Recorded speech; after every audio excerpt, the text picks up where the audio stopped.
গণতন্ত্র ও মানবাধিকারের জন্য শহীদদের স্মরণে জাতি আজ তাদের ত্যাগের প্রতি শ্রদ্ধা জানাচ্ছে। প্রথম আলোর উদ্যোগে আয়োজিত বিশেষ প্রদর্শনী ও আলোচনা সভায় উঠে এসেছে জুলাই গণ অভ্যুত্থানের ইতিহাস, সংগ্রাম এবং শহীদদের অমর স্মৃতি। 24 জানুয়ারি থেকে শুরু হয়ে 31 জানুয়ারি পর্যন্ত চলবে এই বিশেষ প্রদর্শনী। প্রতিদিন দুপুর 12টা থেকে রাত 8টা পর্যন্ত উন্মুক্ত এই আয়োজন স্মরণ করিয়ে দিচ্ছে সেই রক্তাক্ত ইতিহাসের কথা,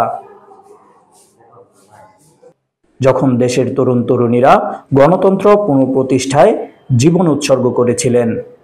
প্রদর্শনীতে রয়েছে ঐতিহাসিক ছবি, শহীদদের ব্যবহৃত সামগ্রী এবং সেই সময়ের আন্দোলনের প্রামাণ্যচিত্র।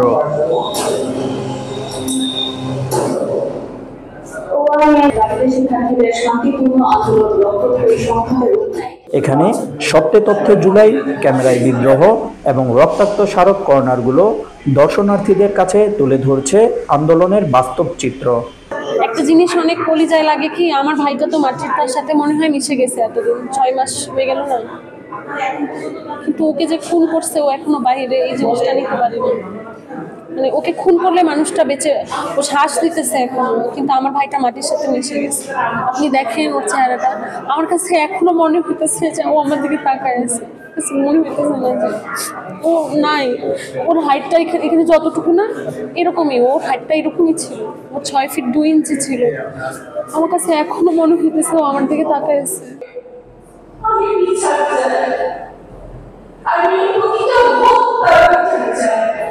এই হত্যার বিচারে যত জায়গায় রাখতে হবে তা নিয়ে যাবো, অবশ্যই মতো তুমি হাত ধরে দাঁড়িয়ে যাবো বিচারের দাবিতে। এই বাংলাদেশে ওদের বড় হওয়ার কথা ছিল, ওদের হাতে দেশটাকে সুন্দর করে দেখবার আমাদের কথা ছিল, ব্যর্থ হয়েছি হয়তো আমরা কোথাও সবাই। এই বাংলাদেশ আমাদের, এই বাংলাদেশ সবার। আমরা প্রতিটা মানুষের সমান অধিকারের কথা ভাবি, আমরা সংস্থানের কথা ভাবি, আমরা শহীদদের রক্তের কথা ভাবি, আমরা আহতদের চিকিৎসার কথা ভাবি, আর ভাবি এই ব্যবস্থাকে যারা বানিয়েছে তাদের বিচারের কথা। 29 জানুয়ারি প্রদর্শিত হবে সাভারের হত্যাকাণ্ড নিয়ে নির্মিত বিশেষ ভিডিও। সমাপনী অনুষ্ঠানে থাকবে গান ও আলোচনা। আয়োজকরা জানান, শহীদদের আদর্শ ছড়িয়ে দিতে এমন আয়োজন ভবিষ্যতেও অব্যাহত থাকবে। শহীদদের স্মৃতির প্রদীপ জ্বালিয়ে নতুন প্রজন্ম এগিয়ে যাবে সাহসিকতা ও গণতন্ত্রের পথে।